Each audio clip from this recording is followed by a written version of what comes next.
తాకట్లో ఉన్న బంగారాన్ని విడిపించి ఆ రోజున మార్కెట్ ధర కట్టి మిగిలిన డబ్బును మీకు అందిస్తుంది కొమ్మూరి గోల్డ్.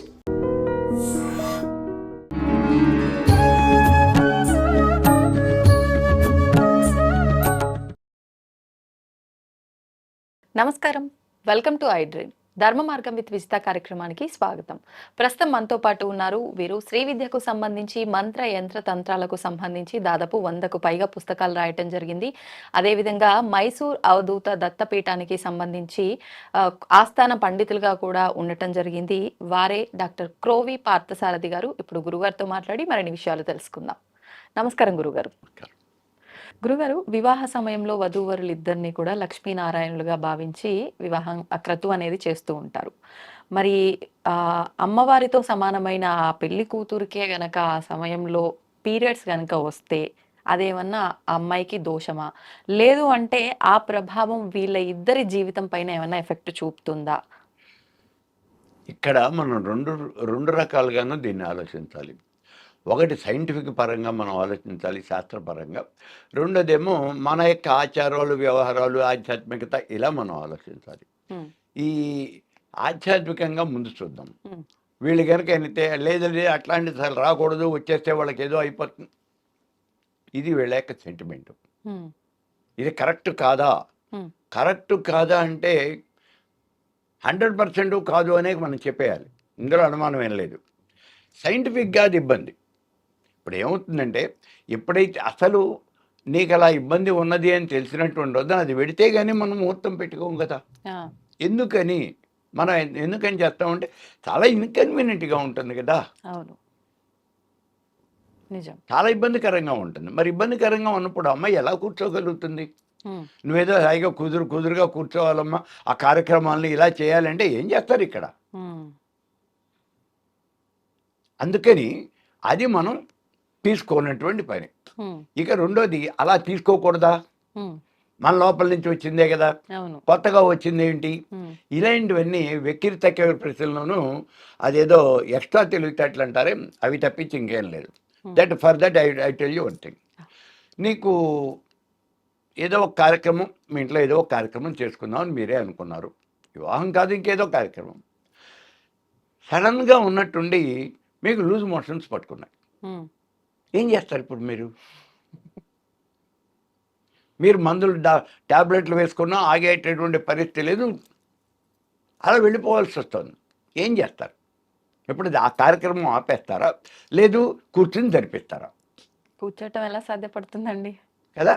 మరి ఇది అంతే కదా. ఇప్పుడు ఇక్కడ మీరు అడిగింది ఏంటి? లోపల దిగదండి బయటకు వచ్చింది. మరి అక్కడ లోపల దిగ బయటకు వచ్చింది. ఎక్స్ట్రా ఏం రాలేదుగా, ఎవడు తీసుకొచ్చి నెత్తిపోయలేదుగా. మరి ఏమైంది? ఇది నేను చెప్పేది. మీకు ఉన్నది ఏదో మేము చాలా గొప్పవాళ్ళం, మేము చదువుకున్నాం, మేము సైన్స్ చదువుకున్నాం కదా అని చెప్పేసి పోజేస్తుంటారు చూడు, అవి వద్దు అంటాను నేను. అది కరెక్ట్ కాదు. ఇప్పుడు ఇలాంటప్పుడు మనం ఆటోమేటిక్గా దాన్ని పోస్ట్ పోన్ చేసుకుంటాం కదా. అంటే ముందే తెలిస్తే చేసుకోవచ్చు. ముందేట తెలుస్తుంది, రేపు మోషన్స్ అవుతాయి, మోషన్స్ సంగతి తెలియదు కానీ దీనికంటే ఇది తెలుస్తుంది. కాబట్టి అందుకే ఇందాక నేను చెప్పింది. అలాంటప్పుడు ఏం చేస్తాడు, అరే బా ఇప్పుడు నాకు ఇబ్బంది రోజులు చెప్పలేమో, ఇప్పుడు ఏం జరుగుతుందో, ఒక వారం పోయిన తర్వాత పెట్టుకుందాం. కానీ ఇప్పుడు పరిస్థితులు అలా లేవు కదండి. ఎప్పుడు ఏది ఎలా వస్తుందో తెలియట్లేదు, రకరకాల ప్రాబ్లమ్స్. నిజమే. అయినా సరే ఇప్పుడు ఈ ప్రాబ్లం వస్తుంది అని తెలిసినప్పుడు సాధ్యమైనంత వరకు దాన్ని మనం పోస్ట్ పోన్ చేసే మనం పెట్టుకుంటున్నాం. మనం అలాగే ముహూర్తం పెట్టుకుంటాం. ఇప్పుడు ఇక్కడ వచ్చే ఇదేమిటి అంటే, అది ఎవరికి వస్తుంది? పిల్లకి వస్తుందా, పిల్ల తల్లికి వస్తుందా? ఎవరికి వచ్చినా ప్రాబ్లమే. అందుకే ముహూర్తం పెట్టుకునేటప్పుడు పిల్లకి, ఆ పిల్ల తల్లికి, వాళ్ళిద్దరికీ ఖచ్చితంగా చూస్తాం. సామాన్యంగా పిల్ల తల్లికి ఆ సమయంలో ఇవన్నీ అయిపోయి ఉంటాయి. ఆవిడ పెద్దదై ఉంటుంది కదా, అందుకని అవన్నీ కూడా ఆవిడ అధిగమించేసి ఉంటుంది. కాబట్టి తల్లిని వదిలేసి పిల్లకి మొత్తం చాలా జాగ్రత్తగా ఇవన్నీ మనం చూసుకోవడం జరుగుతుంది. పిల్ల తల్లితో మనకేం, ఒకవేళ తల్లికి కూడా అటువంటిది ఇంకా ఉన్నది అంటే మన తల్లికి కూడా మనం చూసుకోవాల్సింది, చూసుకునే పెట్టుకున్నా ఇబ్బంది ఏం లేదు. దానివల్ల మనకి ఏదైనా పాపం వస్తుందా? ఇందాక మనం ఇక్కడ అటువంటి సమయాన్ని మనం అవాయిడ్ చేయాలి అని చెప్పాం కదా. ఇలా అవాయిడ్ చేయాలి అంటే అవతల వాళ్ళు నమ్మరేమో, వాళ్ళు ఫాలో కారేమో అని చెప్పేసి, ఇది చాలా దరిద్రమైనటువంటి సిచ్యుయేషను. అక్కడ కనుక మీరు ఈ కార్యక్రమాలు చేసినట్లయితే మీకు రౌరవాది నరకాలు వచ్చేస్తాయి, ఇంకేం లేదు. మీకు మహాపాపం వచ్చేస్తుంది, లేకపోతే ఇంత దోషం పట్టేస్తుంది అని ఏదో ఒకటి మీకు ఆ సైకలాజికల్గా మిమ్మల్ని భయపెట్టి ఆ పని చేయకుండా ఆపారు. భయం అంతే. అది వాస్తవం మరంతే. రీజన్ ఇది, ఉమ్, రీజన్ ఇది చేయకూడదు అనేది రీజన్. ఉమ్, అమ్మ ఇదిరా సంగతి, నువ్వు అందుకని నువ్వు చేయకూడదు అంటే నువ్వేం చెప్తావు నాకు? ఏదో 96 రీజన్స్ చెప్తావు మళ్ళీ నాకు, ఉమ్, ఏదో ఒక సమాధానం చెప్తావు నువ్వు. అందుకని నీ నోరు మోయించాలి అంటే నాకు ఉన్నది ఒకటే మార్గం.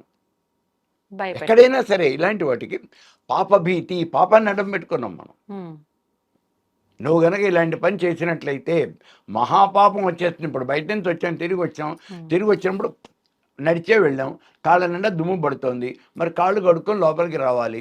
మరి కాళ్ళు కడుక్కొని లోపలికి వస్తున్నామా? రావటం లేదు.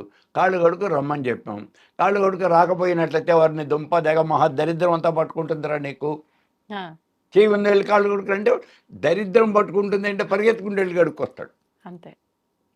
మీరు ఎన్ని చెప్పినా వెండ. ఉమ్, అందుకని ఈ సైంటిఫిక్గా ఏవైతే మనకు కావాలో అవి రిలీజియస్గా వాళ్ళకి ఏదో ఒకటి, ఒక సైకలాజికల్ ఫీలింగ్ వాళ్ళకి పెట్టి, ఇదిగో నాన్న మీరు ఇలా చేయాలి, ఇలా చేస్తే మీకు ప్రాబ్లం ఉండదు అనేవంటి దాంతో మనం ఇలాంటి పనులన్నీ కూడా చేయించడం అనేది జరుగుతుంది.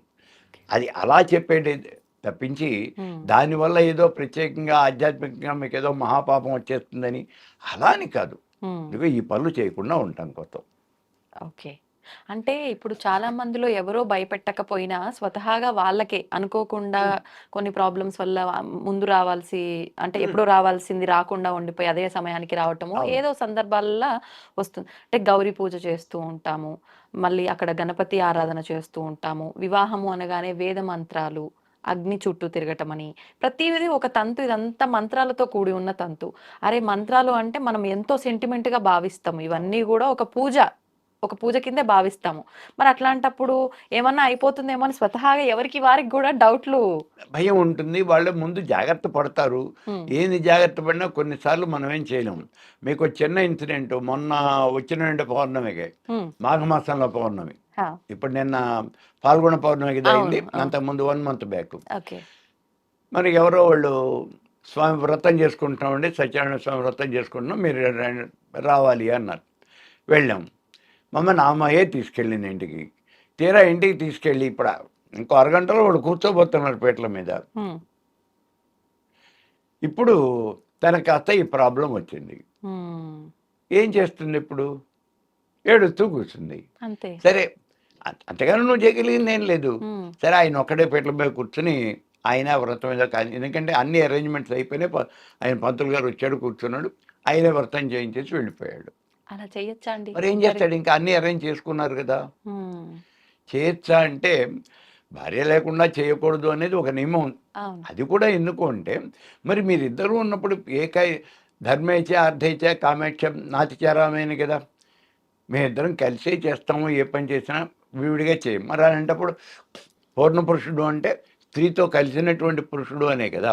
మరి అలాంటప్పుడు ఒకవేళ ఇటువంటి పరిస్థితులు ఏదైనా వచ్చి చేయలేక ఆవిడ కనుక లేకపోయినట్లయితే అప్పుడు ఆవిడ గుర్తుగా ఏదో ఒకటి మీరు ఆవిడ యొక్క వస్త్రము ఏదో ఒకటి తెచ్చి పెట్టుకుని మీరు ఆ కార్యక్రమం పూర్తి చేయండి. మనకి శ్రీరామచంద్రుడు ఆ రోజున అందుకే బంగారం సీతం చేయించుకున్నది. మనకి చాలా పెద్ద ఎగ్జాంపుల్ అది. కాబట్టి అలా మనం చేసేయచ్చు, ఏదో ఒకటి చేస్తారు, అంతే అయిపోతుంది. ఇప్పుడు అంతేగాని ఆవిడ ఏం పర్వాలేదు అని చెప్పి స్నానం చేసి వచ్చేసి నేను కూర్చుంటాను అని కూర్చోలేదు కదా. కూర్చోమని ఎవరన్నా సలహా చెప్పినా సెంటిమెంట్ వాళ్ళకి ఒప్పుకోదు కదా. ఇప్పుడు ఇందాక మనం చెప్పుకున్నట్టు వేదాలు మంత్రాలు దేవుడు మరి ఉన్నప్పుడు మన యొక్క నమ్మకము, మన అంతరాత్మ అనేది ఒకటి ఉంటుంది మనకి. అందులో పెరిగాం మనం.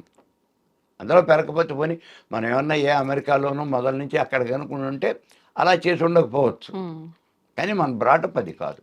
అందుకని మనం ఇలాంటి పనులు అవి మనం అవాయిడ్ చేయటం అనేటువంటిది అదే ఉత్తమమైనటువంటిది. ధన్యవాదాలు గురుగారు.